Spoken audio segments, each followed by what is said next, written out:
வணக்கம் நேர்களே. பெங்களூருவின் ராமேஸ்வரம் கஃபே அடிக்கடி நம்ம இன்ஸ்டா ரீல்ஸில் பார்க்கக்கூடிய ஒரு பிரபலமான கஃபே. பெங்களூருவோடைய பிரதான உணவகங்களில் ராமேஸ்வரம் கஃபேவும் முதன்மையானது என்ன சொல்லலாம். அந்த அளவுக்கு பல்வேறு இடங்கள்ல இருந்து மக்கள் அங்கே சாப்பிட்றதுக்காகவே குவிவாங்க. நெய்மணக்க தட்டு இட்லியும் சூடான வெண்ணெய் மசாலா தோசைன்னு ராமேஸ்வரம் கஃபேயோட உணவுகள் ஏக பிரபலங்கள்லாம் வந்து சாப்பிட்ற அளவுக்கு பிரபலமான ஒரு கஃபேவாக இருக்கிறது. இந்த மாதிரி ஒரு கஃபேல திடீர்னு வெடிகுண்டு வெடிச்சிருக்கு அப்படின்ற ஒரு பிரேக்கிங் நியூஸை பார்க்கும்போது எல்லாருமே கொஞ்சம் அதிர்ந்து தான் போனாங்க.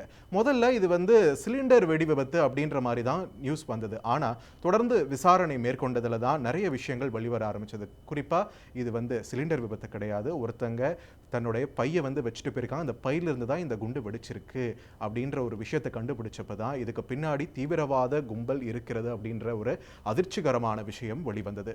என்ன நடந்தது அப்படின்ட்டு பார்க்கும்போது கடந்த மார்ச் 1ஆம் தேதி காலை 11:30 மணிக்கு மேலே அங்கே ராமேஸ்வரம் கஃபே உணவகத்திற்கு ஒருத்தர் வந்திருக்காரு. சாப்பாடு ஆர்டர் பண்ணுற மாதிரி ஆர்டர் பண்ணிட்டு சாப்பாட்டையும் வாங்கிட்டு அவர் பையை அங்கே வச்சுட்டு சாப்பிடாமலே அங்கேருந்து கிளம்பிட்டாரு. மணி ஒரு 12 நெருங்க இருக்கக்கூடிய நேரத்தில் ஒரு 11:57 என்ற மணி அளவில் அங்கே ஒரு குண்டு வெடிக்குது. சில பேர் காயமற்றாங்க. நல்ல விதமாக உயிரிழப்புகள் எதுவும் இல்லை. இதனைத் தொடர்ந்து விசாரணையை தீவிரப்படுத்திய தேசிய விசாரணை ஆணையம் மற்றும் பெங்களூரு போலீசார் பல்வேறு சிசிடிவி காட்சிகளை ஆய்வு செய்ததில் சம்பந்தப்பட்ட நபர் குறித்தான காட்சிகள் சிக்கின. ஒரு வெள்ளை கலர் தொப்பி அணிஞ்சிக்கிட்டு அந்த நபர் பஸ்ஸில் ஏறி போகிறதும் தெருவில் நடந்து போகிறது, இந்த மாதிரியான காட்சிகளும் வெளியாகியிருந்தன. இதை வச்சு எப்படி கண்டுபிடிக்கிறது? மாஸ்க் வேற போட்டிருக்காரு, முகம் தெரியலையே அப்படின்ற ஒரு பயம் ஒரு பக்கம் இருந்துக்கிட்டே தான் இருந்தது. அடுத்து எங்கே போகிறார், வேறு ஏதாவது சம்பவம் நடந்துருமோ அந்த பயம் தான் அதுக்கு காரணம். ஒரு கட்டத்தில் அந்த நபர் எந்த இடத்துக்கு போனார் அப்படின்னா ஒரு வழிபாட்டு தலத்துக்கு போயிருக்கார். அந்த வழிபாட்டு தலத்தில் போலீசார் சென்று விசாரணை நடத்தியதில் தான் அங்கிருந்த ஒரு கழிவறையில் அந்த நபர் அணிந்திருந்த தொப்பியானது கண்டுபிடிக்கப்பட்டது. இந்த தொப்பி ஏன் திரும்ப திரும்ப சொல்றோம்னா, இந்த விசாரணையில் ஒரு முக்கிய சாட்சியமாக மாறி இருக்கிறது அந்த தொப்பி. சம்பந்தப்பட்ட அந்த தொப்பியில் 10 அப்படின்ற ஒரு நம்பர் போடப்பட்டிருக்கும். நல்வாய்ப்பா அது வந்து ரொம்ப எக்ஸ்க்ளூசிவான ஒரு பிராண்டட் தொப்பியாக இருந்திருக்கு. அதாவது ஒட்டுமொத்த தென்னிந்தியாவிலுமே இதுவரையும் 400 தொப்பிகள் தான் அது மாதிரி விற்கப்பட்டிருக்கு அப்படின்னு சொல்லப்படுது. ஸோ அந்த தொப்பியில் இருந்த ஒரு சீரியல் நம்பர் இங்கே இன்னும் முக்கியத்துவம் பெற்றது. ஏன்னா அந்த சீரியல் நம்பரை வச்சே அந்த தொப்பி எங்கே வாங்கப்பட்டது, எப்போ வாங்கப்பட்டது அப்படின்ற தகவல்கள் முழுமையாக பெற முடிந்தது. இந்த இடத்துல தான் இந்த கேஸ் சென்னைக்கு கனெக்ட் ஆகிருக்கு.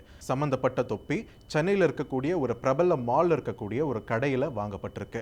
பார்த்தோம்னா ஏற்கனவே சொன்ன மாதிரி வெறும் சில நபர்கள் மட்டுமே வாங்கின தொப்பி அப்படின்றதுனால இந்த குறிப்பிட்ட காலக்கெடுவுக்குள்ள யார் யாரெல்லாம் வாங்கியிருக்காங்க அப்படின்ற ஒரு விசாரணை தொடர்ந்தது. அதனை தொடர்ந்துதான் கடந்த ஜனவரி மாத இறுதியில் சென்னையில் உள்ள அந்த மாலில் அந்த தொப்பியை வாங்கின நபர் கண்டறியப்பட்டார். அந்த நபருடைய பெயர் தாஹா. இந்த தாஹா யார், அவருக்கும் இந்த கேஸுக்கும் என்ன சம்பந்தம், ஒருவேளை அங்கே வந்து பையை வச்சுட்டு போன நபரே தாஹா தானா அப்படின்ற ஒரு விசாரணை நீளும் பட்சத்தில் தான் இன்னொரு பேர் வெளிவந்தது. அந்த பேர் தான் ஷாசிப். தாஹாவும் ஷாசிப்பும் சென்னை திருவல்லிக்கேணியில் இருக்கக்கூடிய ஒரு லாட்ஜில் 1.5 மாதங்களுக்கும் மேலாக தங்கியிருந்திருக்காங்க. பிப்ரவரி 29ஆம் தேதி தான் சென்னையிலிருந்து பெங்களூருக்கு புறப்பட்டு வந்திருக்கார். ஸோ இங்கே பெங்களூரு ராமேஸ்வரம் கஃபேல அந்த வெடிகுண்டு பையை வச்ச நபர் ஷாசிப் என்பதை கண்டறிஞ்சாங்க. இந்த தாஹான்ற நபர் யாருன்னு பார்த்தோம்னா, சில வருடங்களுக்கு முன்னாடி தமிழகத்தில் ஒரு போலீஸ் ஆஃபீஸர் வில்சன் என்ற ஒரு போலீஸ் ஆஃபீஸர் கொலை செய்யப்பட்டார். அந்த வழக்கில் தேடப்பட்டு வரும் குற்றவாளியாக இருந்திருக்காங்க. ஸோ இந்த ஷாசிப் மற்றும் தாஹா 2 பேரும் யார், அவங்களுடைய பின்னணி என்ன அப்படின்ற விசாரணை நீண்டது. அதன் ஒரு கட்டமாகத்தான் தற்பொழுது தேசிய விசாரணை ஆணையம் அவங்கள பற்றின விஷயங்களை கண்டுபிடிச்சிருக்கு. அவங்க கர்நாடகா மாநிலத்தில் இருக்கக்கூடிய ஷிவமோகா மாவட்டத்தின் தீர்த்தஹள்ளி என்ற ஒரு கிராமத்தைச் சேர்ந்தவங்க. 2 பேருமே பார்த்தீங்கன்னா தீவிர மதவாதிகளாக இருந்திருக்கிறார்கள். ஒரு கட்டத்தில் வந்து அங்கே ஷிவமோகாவில் இருக்கக்கூடிய ஒரு ஐஎஸ் மாடியூல் செயல்பட்டிருக்கு. அதனுடைய ஒரு அங்கமாகவும் இவர்கள் இருந்திருக்கிறார்கள். அந்த ஐஎஸ் மாடியூலில் இருந்த ஏற்கனவே சில நபர்கள் முன்னரே கைது செய்யப்பட்டிருக்காங்க 2-3 வருஷத்துக்கு முன்னாடியே. ஸோ இவங்க 2 பேரும் அதில் செயல்பட்டு வந்தது நிறைய காலம் தெரியாமலே இருந்திருக்கு. தற்பொழுது அவர்களுடைய பெயர்களும் வெளியாகிவிட்டது, புகைப்படங்களும் வெளியாகிவிட்டது. இந்த கேஸை, இந்த தீவிரவாத செயலை அவங்க எப்படி செயல்படுத்தினாங்க அப்படின்ற ஒரு விவரமும் வெளியாகிவிட்டது. ஸோ சாதாரண ஒரு தொப்பி இவ்வளோ பெரிய தீவிரவாத சதிச்செயலை வெளிச்சத்துக்கு கொண்டு வரும், அம்பலப்படுத்தும்னு யார் எதிர்பார்த்திருப்பா? நிச்சயமா அந்த தொப்பியை வாங்கின தீவிரவாதிங்க இல்லை.